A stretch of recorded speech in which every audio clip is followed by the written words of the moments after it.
हाय नहीं सोचा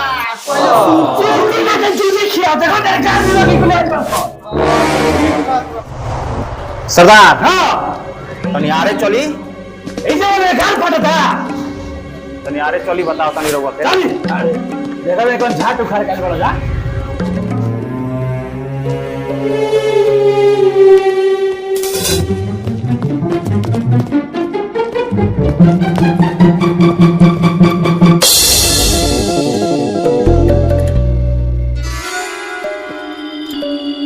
सरदार हाँ 2 आदमी गाड़ ले लेबा केकर कर ले लेबा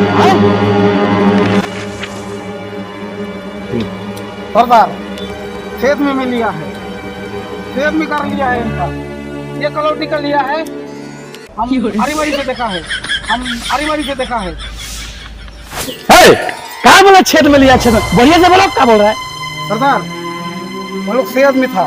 6 आदमी जी, तो सर। कहाँ 6 आदमी 6 आदमी 6 आदमी हाँ। छेद में कौन ची कलुआ के लिया है। अरे कलुआ निहुर दोनों कर ले लेबा ना सरदार ये दोनों के ले लेबा हम देख ले अरे ना सरदार हमरो से मांगत रहे हम ना कर देनी हम ना देनी ना सरदार झूठ बोलता अरे कलुआ दे लेबा हम आरी बारी से देख ले बानी एकरा के ना सरदार इनका भी लिया है, पारा पारी लिया है, हम लोग देखा है।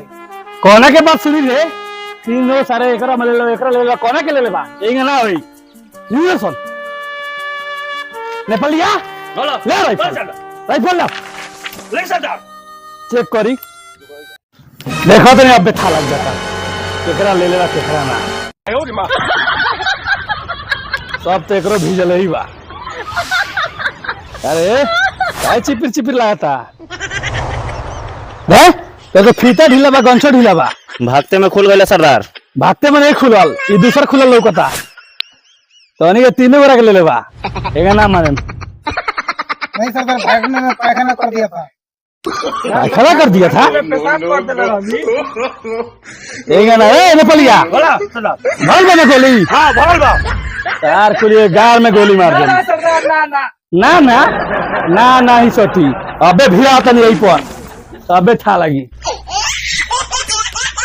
देखते ही लेकर बुझाता कर दे थरथराता एकरो टंगड़ी में दर्द हो गइल बा इहो तनी तनी तनी तनी झीलता काम गड़बड़ बा रे एगा ना माने खड़ा कसम भगवान खड़ा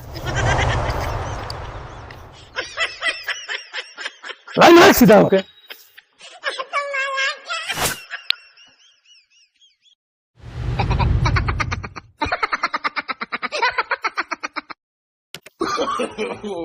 नो बोले कलुआ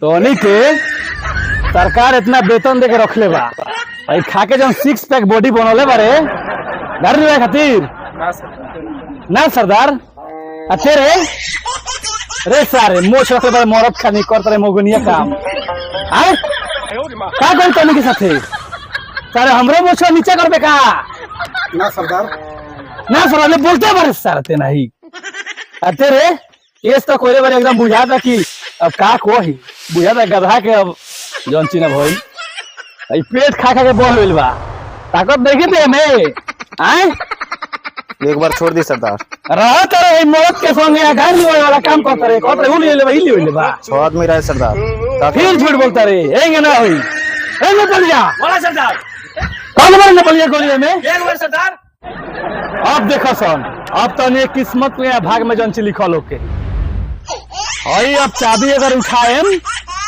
लॉक चढ़ा देम एक और गाड़ी में सटाएम 28 से मारेम जौन सारे भाग बोलियार होई उ तो बच जाई और जौन सारे के लिखल होई खोली से तौन सारे तो मिट जाई। अब देखो सन अब भिरात नहीं पाछे से मारेम तो तोहनी के डर कम लागी काहे कि पाछे ही से तोहनी के माराए के आदत भले ले बा ना सरदार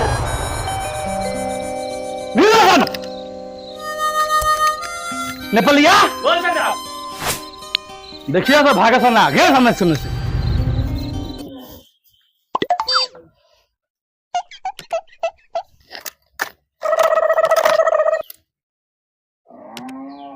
कलुआ तोरे गाय में पहले मारे ओई देखो सारे बच गईल। सारे मूरी में नौरतन तेल लगावता ही सारे के मारी के सारे बच गईल। उठ भाग। अब देखो ओई सारे के मार तनी गार में सारे के भाग बढ़िया रही तो सारे बची आ न तो गईल काम से काहे नेपालिया दे भाई सरदार, माजी मार दे सरदार।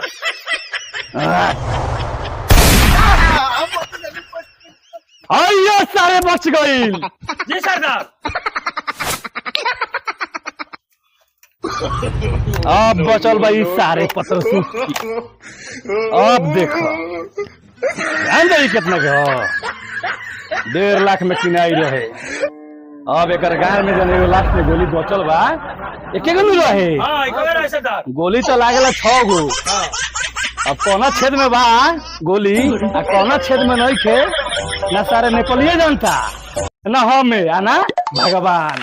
अभी सारे किस्मत में कौन सी बात के जाने। अब देखो सरदार बच गई नहीं सरदार। बच गई। ओए देखो ये सारे बच गई। सारे सांडा के तेल लगा के दाढ़ी बनल बा ओई से सारे बच गई। नेपालिया गोली के दाम बच गई। सरदार बच गई। ओहो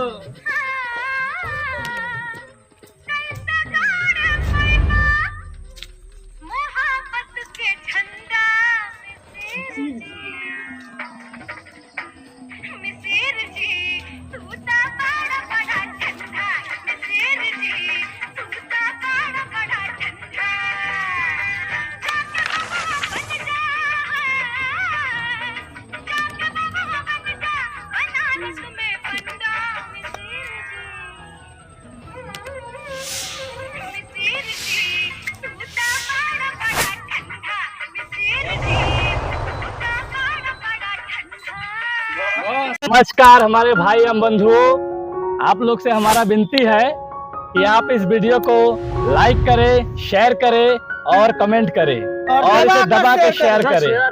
शेयर तो एकदम जरूर करें। और आप लोग को इससे भी खतरनाक और धमाकेदार वीडियो देखने को मिलेगा। आप लोग देखिए और इस वीडियो को शेयर कीजिए, लाइक कीजिए, कमेंट कीजिए। और देखिए हमारे चैनल का नाम है ओ तेरी सॉरी।